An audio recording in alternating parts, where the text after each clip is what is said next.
70 के दशक की माया नगरी मुंबई। बॉम्बे पुलिस के एक बेहद ईमानदार और उसूलों वाले हेड कांस्टेबल इब्राहिम कासकर का परिवार रहता था। इब्राहिम एक ऐसा शख्स था जिसने जिंदगी भर अपनी खाकी वर्दी पर रिश्वत का एक दाग नहीं लगने दिया। लेकिन नियति का खेल देखिए, उसी पुलिस वाले के घर में एक ऐसा नापाक मंसूबा आकार ले रहा था जो आने वाले दशकों तक भारत की छाती पर मूंग दलने वाला था। इब्राहिम का बेटा दाऊद इब्राहिम। दाऊद बचपन से ही अलग था। पढ़ाई लिखाई में उसका कोई मन नहीं लगता था। उसकी आंखें हमेशा अपने इलाके के उन भाई लोगों को घूरती थी जो महंगी घड़ियां पहनते थे, जिनके पास इंपोर्टेड गाड़ियां थीं और जिनके एक इशारे पर पूरा बाजार बंद हो जाता था। दाऊद की आंखों में मुंबई के अंडरवर्ल्ड का बेताज बादशाह बनने की भूख थी। शुरुआत हुई डोंगरी की सड़कों पर छोटी मोटी चोरियों, राहगीरों को लूटने और दुकानदारों से हफ्ता वसूली करने से। उस वक्त मुंबई पर राज था बड़े खिलाड़ियों का, हाजी मस्तान, यूसुफ पटेल और करीम लाला। स्मगलिंग की दुनिया पर करीम लाला का राज था। 20 साल के उस नौजवान दाऊद ने करीम लाला का गैंग ज्वाइन कर लिया। दाऊद का काम था स्मगल किए गए सोने, घड़ियों और हथियारों की कंसाइनमेंट को पुलिस की नजरों और बाकी दुश्मन गैंग्स से बचाकर सुरक्षित ठिकाने तक पहुंचाना। लेकिन दाऊद कोई आम गुर्गा नहीं था। वो सांप की तरह कुंडली मारकर बैठा था, बस सही वक्त का इंतजार कर रहा था। गैंग में करीम लाला के 2 सगे भांजे भी थे, आलमजेब और अमीरजादा। इन दोनों को दाऊद की बढ़ती हुई अहमियत और उसकी चालबाजी एक आंख नहीं भाती थी। एक रात एक कस्टम ऑफिसर ने करीम लाला के सोने की एक बहुत बड़ी कंसाइनमेंट पकड़ ली। आलमजेब का खून खौल उठा। उसने बिना वक्त गवाए उस कस्टम ऑफिसर को किडनैप कर लिया और मुंबई के एक सीक्रेट बेसमेंट में उस ऑफिसर को बांध कर रखा गया। आलमजेब ने ऑफिसर के माथे पर बंदूक रखते हुए कहा, तेरी हिम्मत कैसे हुई पठान का माल छूने की?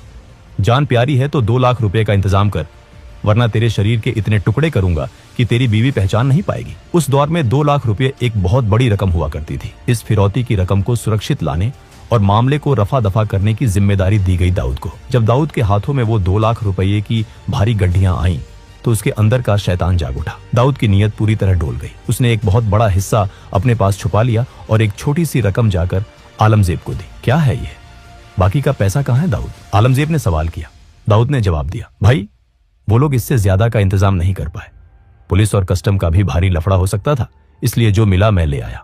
हालांकि जब पठान भाइयों ने अपने सीक्रेट सोर्सेज और खबरी नेटवर्क से पता किया तो उन्हें पता चला कि पैसा पूरा दिया गया था। दाऊद की इस गद्दारी ने करीम लाला के दरबार में भूचाल ला दिया। दाऊद को बीच महफिल में दर्जनों गैंगस्टर्स के सामने घसीट कर लाया गया। उसे पीटा गया। लातों, घूसों और डंडों से उसकी ऐसी हालत कर दी गई कि वो अपने पैरों पर खड़ा नहीं हो पा रहा था। उसे गैंग से धक्के मारकर बाहर निकाल फेंका गया। दाऊद ने उसी रात तय कर लिया था कि वो अब किसी के लिए काम नहीं करेगा, वो खुद अपनी गैंग बनाएगा। उसने अपनी खुद की सिंडिकेट डी कंपनी की नींव रखी। उसने अपने भाइयों साबिर, इकबाल, अनीस और नूरा को अपने साथ मिलाया। अब वो सिर्फ स्मगलिंग नहीं कर रहा था, वो एक पूरी की पूरी पेशेवर फौज तैयार कर रहा था। दाऊद खुद एक एक लड़के को चुनता था। बॉम्बे की सड़कों पर अब रोज खून बहने लगा था। दाऊद गैंग और पठान गैंग के बीच की दुश्मनी अब नासूर बन चुकी थी। अंडरवर्ल्ड के पुराने डॉन जैसे हाजी मस्तान और यूसुफ पटेल समझ चुके थे कि अब हवा का रुख बदल रहा है। ये नई पीढ़ी खून बहाने से गुरेज नहीं करती। उन्होंने स्मगलिंग छोड़कर रियल एस्टेट और राजनीति का सफेद दामन थाम लिया था। साल 1981 दादर के एक पेट्रोल पंप पर जब रात के सन्नाटे में दाऊद का बड़ा भाई साबिर इब्राहिम अपनी फिएट कार में बैठा था, तभी पठान गैंग की गाड़ियां वहां आ रुकी। उन गाड़ियों से हथियारों से लैस शूटर निकले, जिनमें मुंबई का सबसे खूंखार और पढ़ा लिखा गैंगस्टर मान्या सुर्वे भी शामिल था। गोलियों की बौछार से साबिर का सीना छलनी हो गया। कार के शीशे चकनाचूर हो गए और साबिर की लाश खून के तालाब में डूब गई। उसी रात दाऊद पर भी उसके घर के पास एक जानलेवा हमला हुआ, लेकिन किस्मत ने उसे बाल बाल बचा लिया। जब दाऊद अस्पताल पहुंचा और उसने अपने बड़े भाई साबिर की खून से लथपथ ठंडी लाश देखी तो उसके अंदर का बचा खुचा इंसान हमेशा के लिए मर गया। आज के बाद मुंबई की सड़कों पर पठान गैंग का एक भी आदमी जिंदा सांस नहीं लेगा। उन्हें उनके घरों में घुसकर मारूंगा, ये मेरा वादा है साबिर भाई। दाऊद ने कसम खाई। आलमजेब समझ गया था कि दाऊद अब एक पागल हाथी की तरह हो चुका है, जिसे रोकना नामुमकिन है। अपनी जान बचाने के लिए आलमजेब ने रातों रात मुंबई छोड़ दी और गुजरात को अपना नया बेस बना लिया।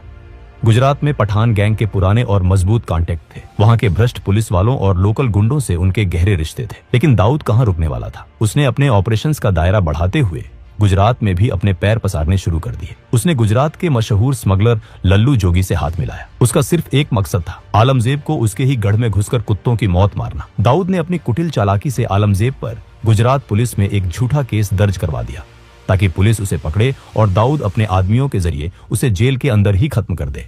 लेकिन यहां दाऊद का पासा उसी पर उल्टा पड़ गया। 1983 में गुजरात पुलिस ने एक सीक्रेट और सटीक सूचना के आधार पर छापेमारी की और दाऊद को लल्लू जोगी के साथ अवैध हथियारों के साथ रंगे हाथों पकड़ लिया। उसे कोफेपोसा कानून के तहत गिरफ्तार कर जेल में डाल दिया गया। ये खबर मिलते ही आलमजेब ने तुरंत दाऊद के गुर्गों पर ताबड़तोड़ हमले शुरू कर दिए। दाऊद के दो सबसे खास आदमियों को बीच सड़क पर गोलियों से भून दिया गया। दाऊद को जेल की सलाखों के पीछे ये एहसास हो गया कि गुजरात में आलमजेब को मारना मुश्किल है। जैसे ही वो बेल पर छूटा, उसने तुरंत वापस मुंबई का रुख किया। अब दाऊद एक मौके की तलाश में था और वो मौका उसे मिला 6 सितंबर 1983 को। आलमजेब का भाई अमीरजादा को एक पुराने आपराधिक केस के सिलसिले में मुंबई के सेशन कोर्ट में पेश होना था। दाऊद जानता था कि ये काम कोई आम जाना पहचाना शूटर नहीं कर सकता, क्योंकि पुलिस हर चेहरे को जानती थी। इसके लिए उसने अंडरवर्ल्ड के उभरते सितारे बड़ा राजन की मदद ली। राजन ने एक दुबले पतले बेहद कम उम्र के लड़के डेविड परदेसी को चुना। डेविड दिखने में किसी कॉलेज जाने वाले सीधे सादे लड़के जैसा था। कोर्ट रूम खचाखच भरा हुआ था। भारी पुलिस बंदोबस्त था। जज अपनी कुर्सी पर बैठे थे और अमीरजादा कटघरे में खड़ा था। तभी भीड़ के बीच से डेविड परदेसी धीरे धीरे बिना किसी घबराहट के कटघरे के करीब पहुंचा। उसकी उम्र और मासूम चेहरे को देखकर किसी भी पुलिस वाले ने उसे रोकने या चेक करने की कोशिश नहीं की। अमीरजादा, दाऊद भाई ने अपना आखिरी सलाम भेजा है। डेविड ने अपनी पैंट के अंदर से रिवॉल्वर निकाली और पलक झपकते ही जज के सामने भरे कोर्ट रूम में अमीरजादा के सीने में दनादन गोलियां उतार दी। कोर्ट रूम में चीख पुकार और भगदड़ मच गई। अमीरजादा वहीं ढेर हो गया।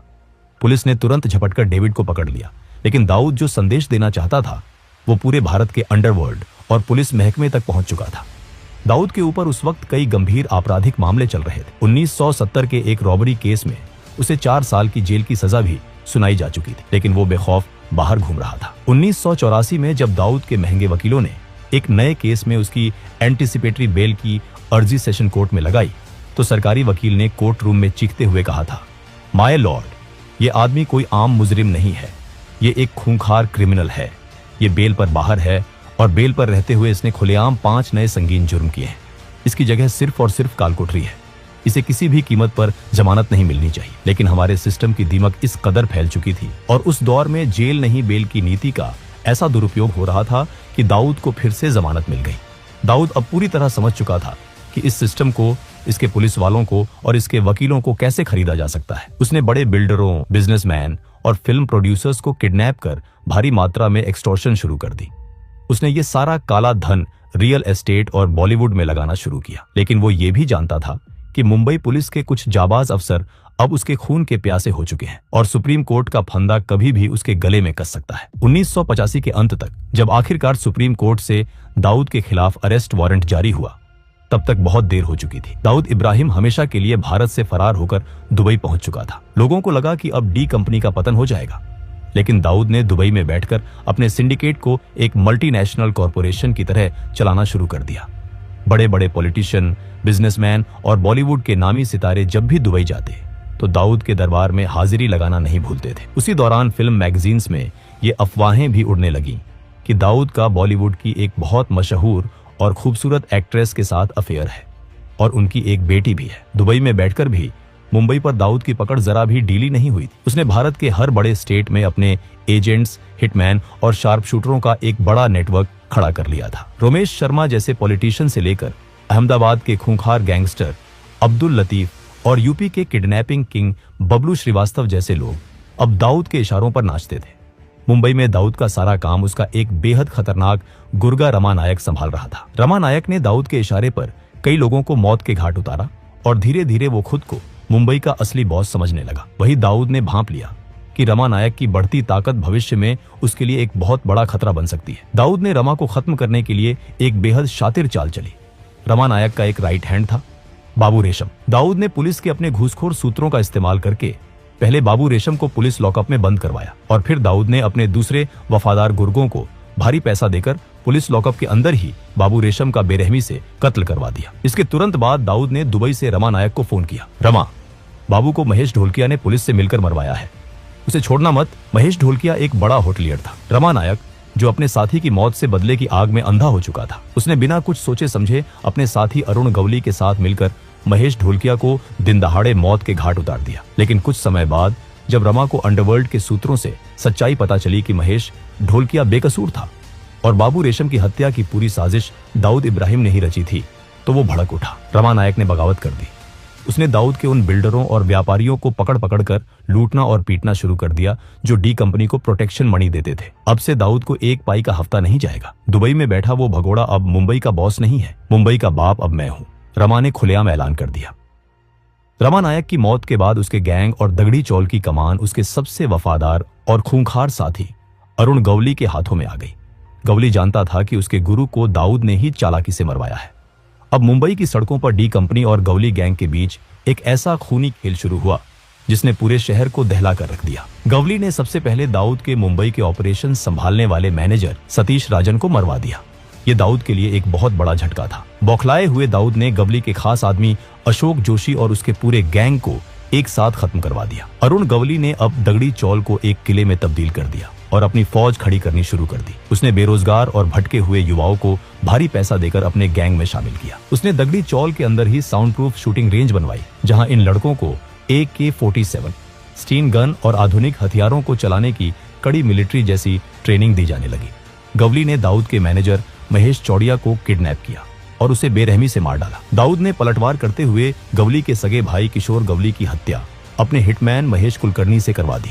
1992 में अरुण गवली के खतरनाक शूटर शैलेश हल्दनकर ने दाऊद के जीजा इस्माइल पार्कर का कत्ल कर दिया। दाऊद के लिए ये उसके घर, उसके परिवार पर सीधा हमला था। उसकी बहन विधवा हो गई थी।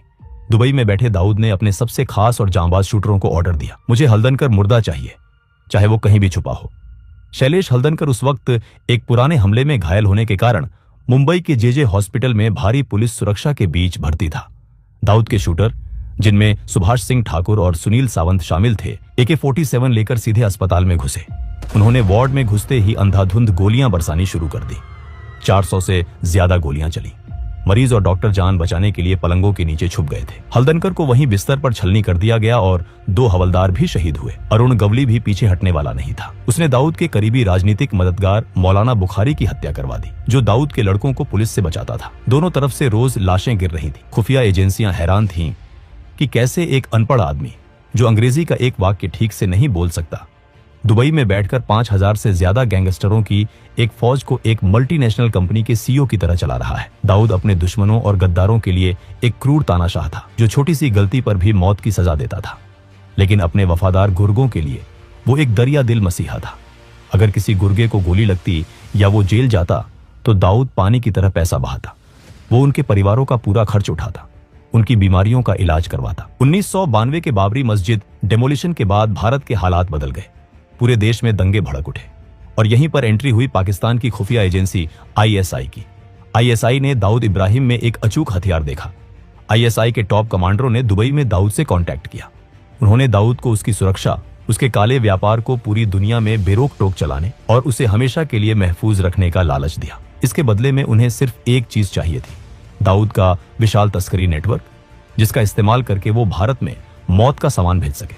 दाऊद, जिसके अंदर का मुसलमान बाबरी मस्जिद की घटना से भड़का हुआ था और जिसके अंदर का व्यापारी नया मुनाफा देख रहा था, उसने अपनी देश का सौदा कर लिया। दाऊद ने गुजरात और महाराष्ट्र के समुद्री तटों के जरिए हथियारों और RDX की भारी कंसाइनमेंट भारत में उतारनी शुरू की।